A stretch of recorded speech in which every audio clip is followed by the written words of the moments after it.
Selamat malam. Kali ini kami dari Otsuka Jepang ingin berbagi cerita tentang kesuksesan produk yang sangat populer di Jepang dan di Indonesia. Banyak hal yang menarik yang bisa kita saksikan. Suatu hari di pabrik Otsuka Pharmaceutical di Tokushima, Jepang. Bagaimana? Lancar? Iya, Pak. Akihiko Otsuka, cucu dari pendiri Otsuka Group, menjabat kepala pabrik Tokushima pada saat itu.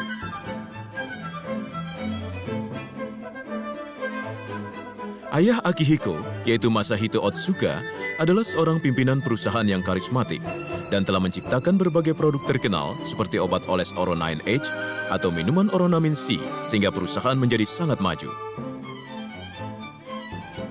Saya pun pasti akan menciptakan produk yang belum pernah ada. Akihiko punya tekad untuk mengembangkan produk yang dapat menjadi pilar perusahaan dengan tangannya sendiri. Ya, kalau begitu tolong ya. Maaf, Pak. Oh, Pak Harima, ada apa? Rokuro Harima, penanggung jawab pengembangan minuman. Pria ini dijuluki ahli rasa di perusahaannya dan juga yang menentukan rasa Oronamin C. Maaf, Pak. Ini sebenarnya... Bukankah ini cairan infus produk kita, iya kan? Bagaimana kalau cairan infus dijadikan minuman, Pak? Minuman cairan infus? Iya. Maksud Pak Harima? Begini, Pak. Saya pernah ke Meksiko beberapa waktu yang lalu dan saya mendapatkan pengalaman yang mengkhawatirkan. Harima mengunjungi Meksiko untuk survei buah-buahan tropis dalam rangka pengembangan minuman terbaru. Tetapi, Harima mengalami diare parah karena situasi pengadaan air bersih setempat cukup buruk. Dia terpaksa diopnam di sebuah rumah sakit kecil yang fasilitas medisnya terbatas.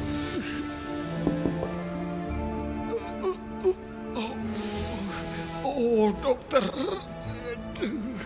Supaya penyakit Bapak lekas sembuh, silakan minum obat dengan air soda ini ya, Pak. Air soda? Kenapa bukan air putih? Saat ini air putih di Meksiko kurang baik. Oh, iya. Ya, baiklah.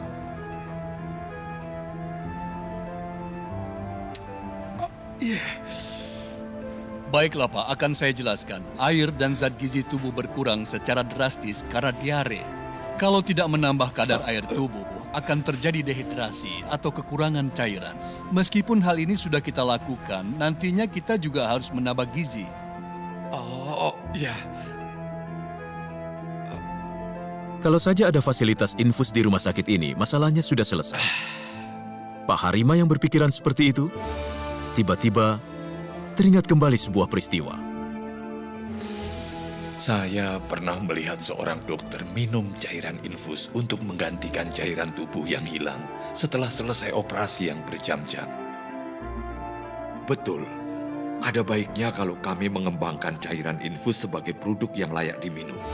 Cairan infus merupakan bidang yang perusahaan kami kuasai juga.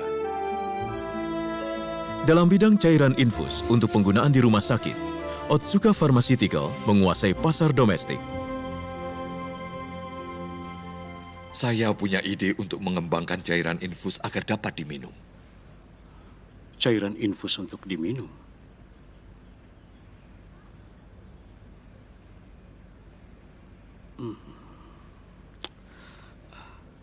Mungkin saat ini belum waktunya, Pak Harima. Belum waktunya. 3 tahun kemudian, Akihiko menjadi presiden direktur Otsuka Pharmaceutical yang ketiga pada umur yang masih muda, yaitu 38 tahun. Permisi. Harima mendatangi ruangan presiden direktur dengan membawa seorang staf. Permisi, Pak. Staf itu adalah Akihisa Takaichi, anak buah Harima, seorang peneliti muda.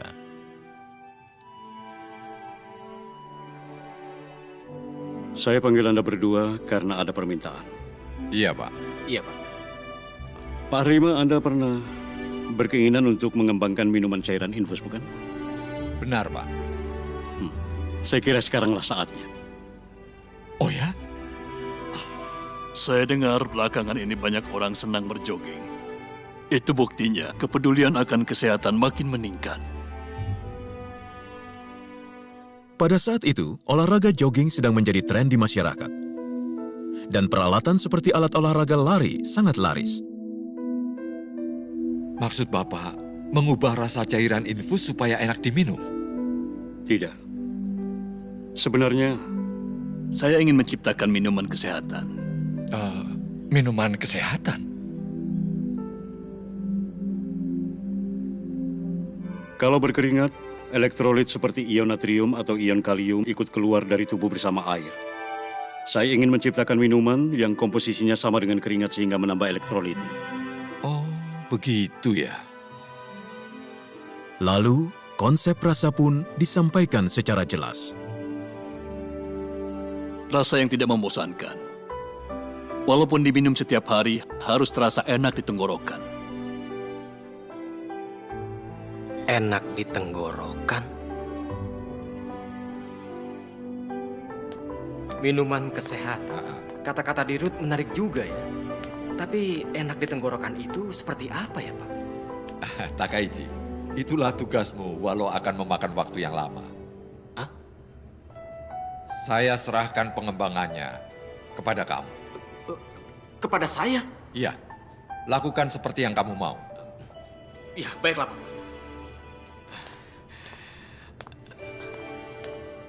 Harima menyerahkan pengembangan minuman kesehatan kepada Takaichi agar dapat membina peneliti muda tersebut yang akan memikul masa depan perusahaan. Takaichi langsung menuju ke sebuah tempat, yaitu sauna. Takaichi berpikir untuk menciptakan minuman kesehatan. Pertama harus memahami keringat itu apa.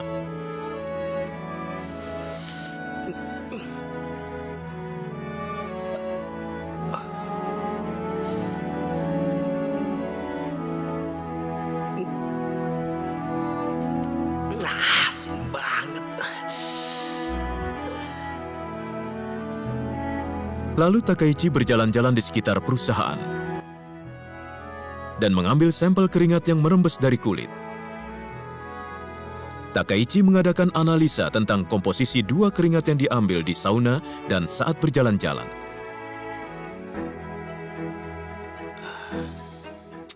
Benar dugaan saya.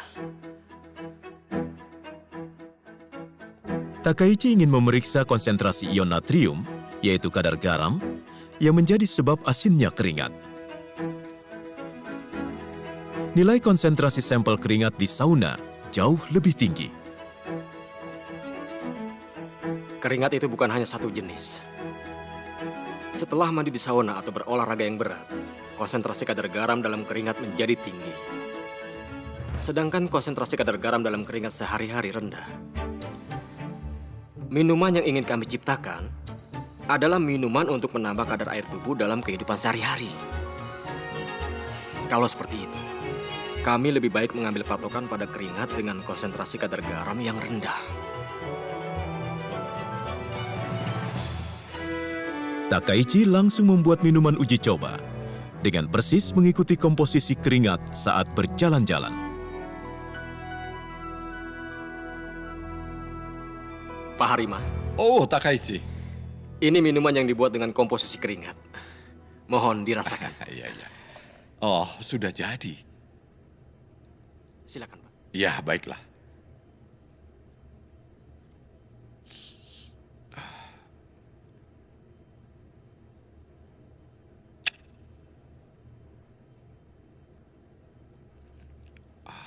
Rasanya pahit. Susah sekali untuk ditelan. Tapi, walaupun rasanya pahit, kalau memang baik untuk kesehatan, bukankah orang-orang mau meminumnya? Dalam komposisi keringat, selain zat ion natrium yang menimbulkan rasa asin, terkandung juga zat kalium atau magnesium yang menimbulkan rasa pahit. Rasa pahit seperti ini tidak bermasalah kalau diminum sebagai obat. Tetapi, apa yang ingin kami ciptakan ini adalah minuman ringan. Jadi, jangan lupakan itu. Harima, seorang ahli rasa yang dapat langsung menilai akan diterima atau tidaknya oleh konsumen, walaupun hanya secicipan. Meyakinkan beliau bukanlah hal yang gampang. Dari pagi hingga malam, masalah penelitian tak pernah terlepas dari pikiran Takaichi. Ayo ayah, tolong bacakan ayah. Entah saya harus bagaimana. Pada hari libur pun, Takaichi membenamkan diri dalam penelitian. Dan akhirnya, terlintas ide untuk menambah zat pemanis alami untuk menghilangkan rasa pahitnya.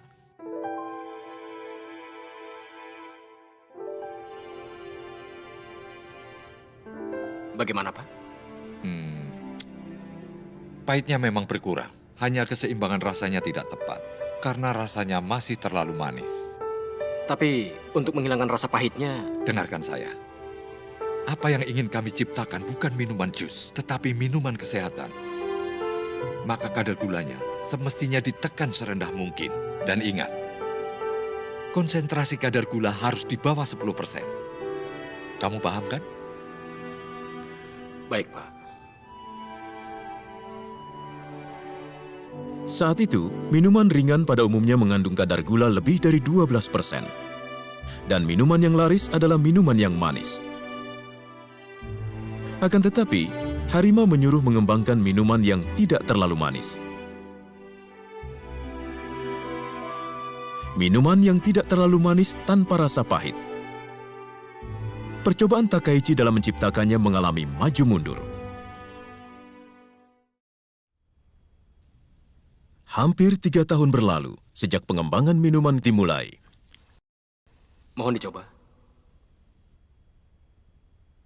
Presiden Direktur Akihiko Otsuka pun telah melakukan uji coba beberapa kali. Masih tetap ada rasa pahit. Iya, benar, Pak.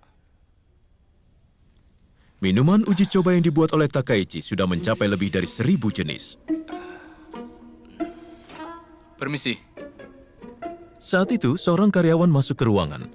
Dia ingin Presiden Direktur Akihiko menguji minuman serbuk instan yang sedang dikembangkannya.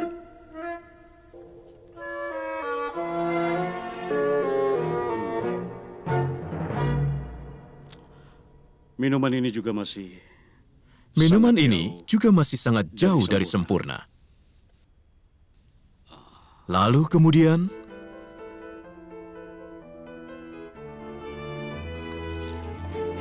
Maaf, Pak. Mau diapakan?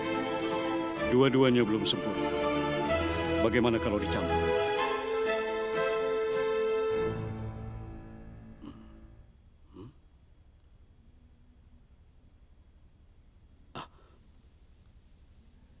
Ini baru enak. Hah? Kalian boleh coba juga.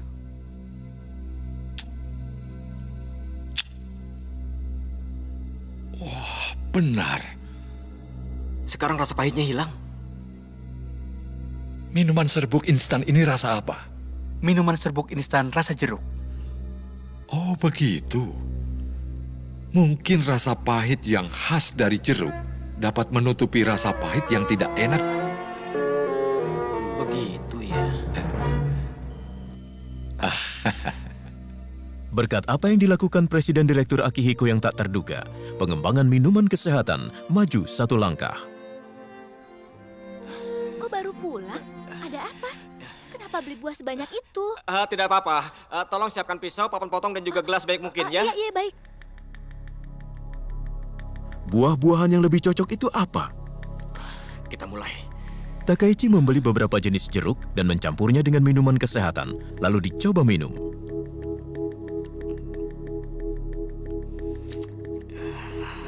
Ini bukan.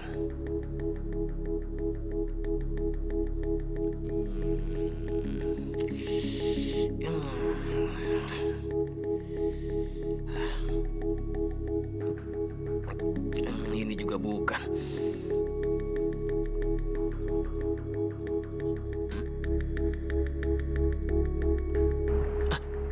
Ini dia.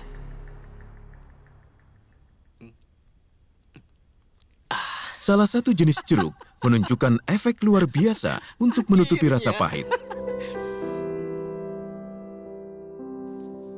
Buah apa itu sebenarnya? Hal itu merupakan rahasia perusahaan Otsuka Pharmaceutical sampai sekarang.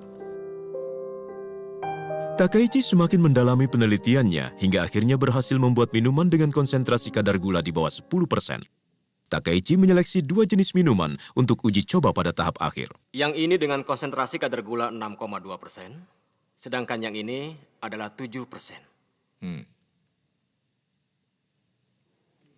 Untuk memperoleh tanggapan yang objektif, Harima menyuruh peneliti-peneliti lain untuk ikut mencobanya. Terus terang, saya merasa lebih enak yang konsentrasi kadar gula 7%. Betul. Yang lebih encer terasa kurang sesuatu, Pak. Para peneliti menyukai yang manis secara mutlak. Namun Harima, ahli rasa, punya suatu ide.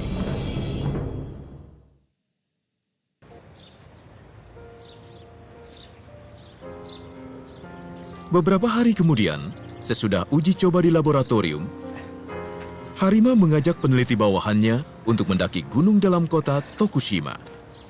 Pak, kenapa tiba-tiba kita mendaki gunung? Tidak usah banyak tanya, pokoknya ikut saja.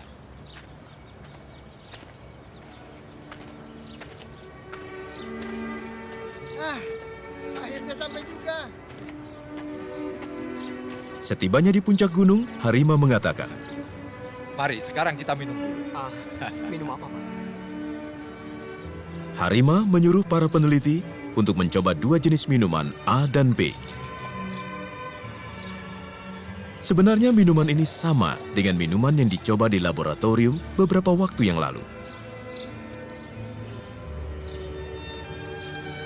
Yang A sedikit kemanisan. Saya merasa B lebih enak. Saya juga merasa seperti itu, Pak. Yang A manis dengan konsentrasi kadar gula 7% dan B kurang manis dengan konsentrasi kadar gula 6,2. Padahal waktu dulu yang manis dengan 7% terasa lebih enak. Kenapa ya, Pak? Saat berkeringat, yang kadar gulanya lebih sedikit terasa segar dan lebih enak.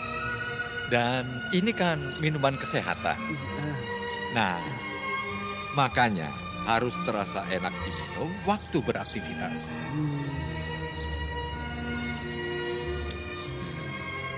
Ini dia.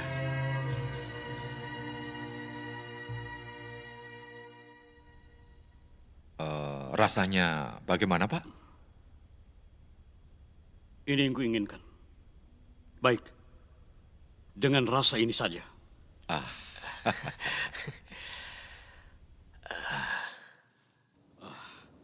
Hari ini, saya ingin mengajak Anda untuk mencoba minuman baru yang kami kembangkan.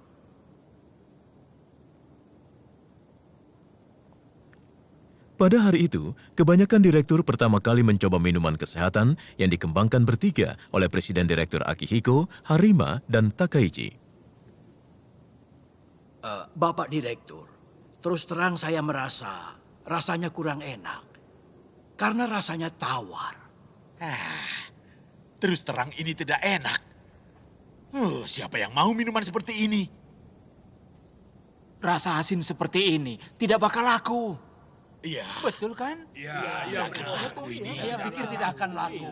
Para direktur senior yang mempertahankan Otsuka Pharmaceutical dalam rentang waktu yang panjang memberi tanggapan negatif terhadap rasa itu. Saya pikir kita akan kesulitan dalam soal pemasaran. Rapat direksi pun menjadi ricuh.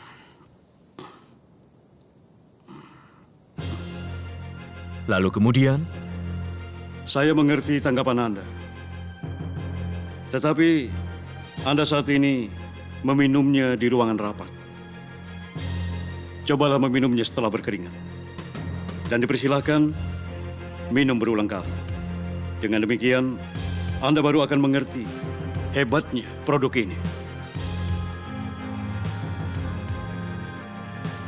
Saya putuskan perusahaan kita akan menjual minuman ini. yakin pada kepekaan rasa dirinya dan Harima, akhirnya penjualan minuman diputuskan.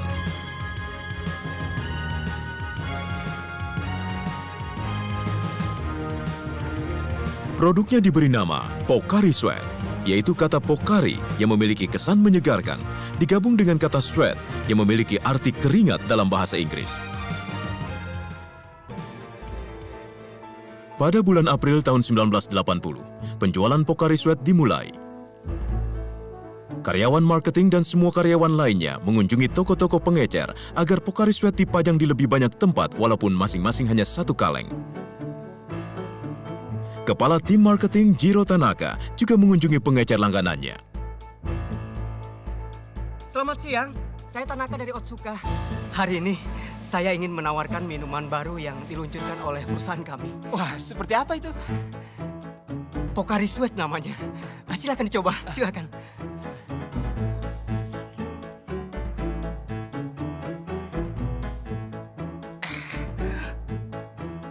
Ini tidak enak.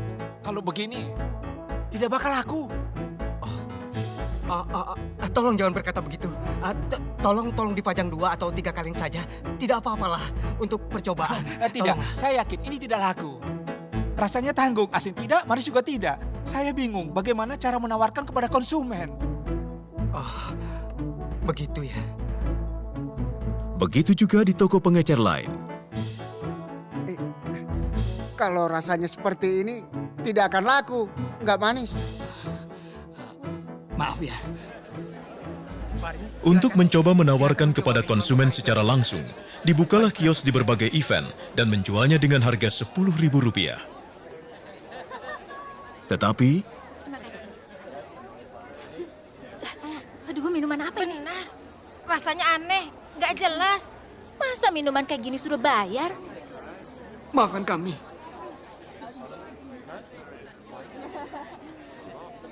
Kayak gini disuruh minum, kurang ajar.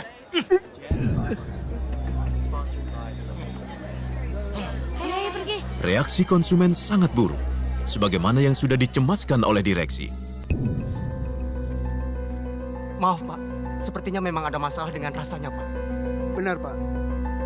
Penjualan Pocari Sweat disambut sangat buruk oleh konsumen.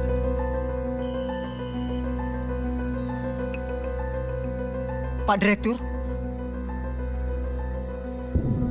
Saat itu, Presiden Direktur Akihiko mengeluarkan keputusan yang mengagetkan. Bagikan dengan gratis. Hah? Kita bagikan Pocari Sweat secara gratis. Agar diminum setiap orang di setiap tempat. Dan dalam jumlah yang besar. Pak, berapa yang harus dibagikan? Tak terbatas. Hah? Keunggulan Pocari Sweat tidak bisa dirasakan kalau tidak diminum berulang-ulang. Jumlahnya tidak terbatas. Kita lakukan secara tuntas. Kalau begitu, kerugian kita semakin bertambah, Pak. Benar, Pak. Benar, Pak. Jangan pikirkan angkanya dulu. Kita ingin mencoba menciptakan pasar baru yang belum pernah ada. Walaupun tidak bisa dijual, pada awalnya itu wajar. Yang paling penting sekarang, mensosialisasikan konsep produk secara tepat daripada menjual produknya. Dengan demikian, nantinya konsumen akan mengerti keunggulan Pocari Sweat. Penjualan akan meningkat belakangan.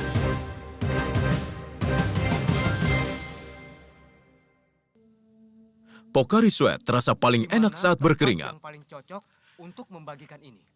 Para staf marketing saling mengajukan ide di mana tempat paling efektif untuk membagikan produknya. Oh iya, setuju. Bagus, benar. Dengan demikian dimulailah operasi pembagian gratis Pocari Sweat secara besar-besaran di seluruh Jepang. Tanaka, kepala tim marketing, menuju ke lapangan baseball. Hei! Mari sebentar! Ayo berkumpul!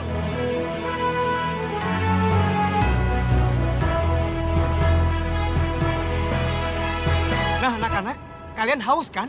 Haus! Tunggu sebentar ya. Nah, ini, silakan minum. Dingin dan enak. Nah, ini, silakan. Ini untukmu, ini untukmu. Ayo, silakan diminum. Silakan. Bagaimana rasanya? Enak! Enak kan? Rasanya tidak biasa, tapi bisa langsung diteguk. Betul, itu benar. Itu karena tubuh kalian mengeluarkan keringat. Jadi membutuhkan kadar air. Nah, anak-anak, Tubuh kita 60%-nya terdiri dari air. Coba lihat gambar ini. Sampai di sini semuanya air. Bukan hanya ditawarkan kalau minum, kalian banyak berkeringat, melainkan juga memberikan maka tubuh penjelasan kalian konsep membutuhkan Pocari Sweat cairan secara tubuh. detail. Pocari Sweat itu mirip dengan cairan tubuh. Staf marketing lainnya kemudian membagikan kepada konsumen yang baru selesai mandi. Bagaimana rasanya? Wah, rasanya tidak biasa. Tapi enak diminum. Begitu ya? Bu, maaf Bu. Iya, Apa Ibu haus? Karena kelihatannya berkeringat. apa? Silakan minum ini. Gratis nih. Tentu saja, silakan. Ada juga staf marketing yang memberikan langsung kepada orang yang sedang berkeringat. Bagaimana? Minuman apa ini? Rasanya aneh. Tetapi enak juga sih. Terima kasih. Berkat pelaksanaan operasi pembagian gratis yang ditargetkan di tempat-tempat di mana orang muda berkeringat, sedikit demi sedikit Pocari Sweat mulai populer. Makasih ya. Saya membagikan sampel pada anak-anak di lapangan baseball. Mereka semuanya minum dan bilang enak. Rupanya sudah mulai disadari. Pocari Sweat itu seperti apa. Bagus kalau begitu. Tapi Pak Direktur, Iya, ada apa? karena membagikan tanpa batas, jumlah dibagikan gratis mencapai lebih dari 30 juta kaleng. Oh ya? Pocari Sweat yang dibagikan secara gratis telah mencapai sebanyak 400 miliar rupiah. Kalau seperti ini terus, kerugian akan melonjak. Apakah lebih baik dihentikan saja pembagian minuman gratisnya? Tidak apa-apa. Lanjutkan saja. Sepanjang tahun ini. Yang penting adalah bukan keuntungan sekarang, tapi masa depan. Kalau sekarang menyebarkan benihnya, pasti akan berbuah banyak di kemudian hari. 1 tahun kemudian, pada tahun 1981, penjualan Pocari Sweat tetap sama saja seperti tahun sebelumnya. Wah, terasa panas ya. Tahun ini panas sekali ya. Musim hujan baru saja selesai, dan musim panas untuk tahun kedua hampir tiba. Halo, ini bagian marketing Otsuka. Hah? Stok Pocari Sweat habis? Ya, tolong cepat kirim Pocari Sweat-nya, Pak. Stoknya sudah habis. Mengherankan, Pocari Sweat tiba-tiba mulai laris secara drastis pada musim panas di tahun kedua penjualan. Dengan cara operasi membagikan produk gratis, konsep dan rasa telah dimengerti oleh konsumen, dan hasilnya berbuah pada musim panas tahun kedua. Pada musim panas tahun kedua, penjualan Pocari Sweat melonjak sekitar 3 kali lipat dari tahun sebelumnya dan mencapai 2,6 triliun. Pak, akhirnya kita berhasil. Berkat usaha keras kalian. Terima kasih. Keyakinan Presiden Direktur Akihiko akhirnya berbuah.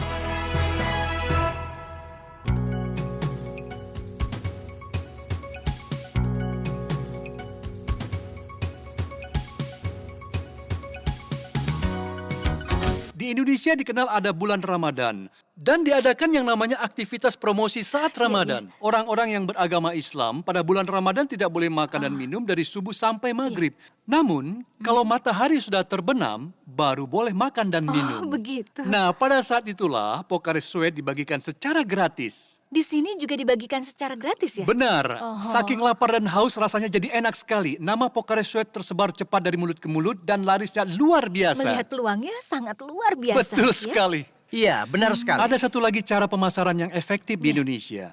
Cukup banyak orang yang tertular demam berdarah, penyakit tropis, dan diopname di rumah sakit. Iya, benar sekali. Lalu pembagian gratis diadakan di rumah sakit. Seperti itulah. Memang pembagiannya pun secara strategis. Iya. Dan telah dipikirkan di mana sebaiknya dibagikan, agar keunggulan produk manfaatnya paling bisa dirasakan. Pemirsa, itulah kisah sukses perjuangan Pocari Sweat. Sampai jumpa.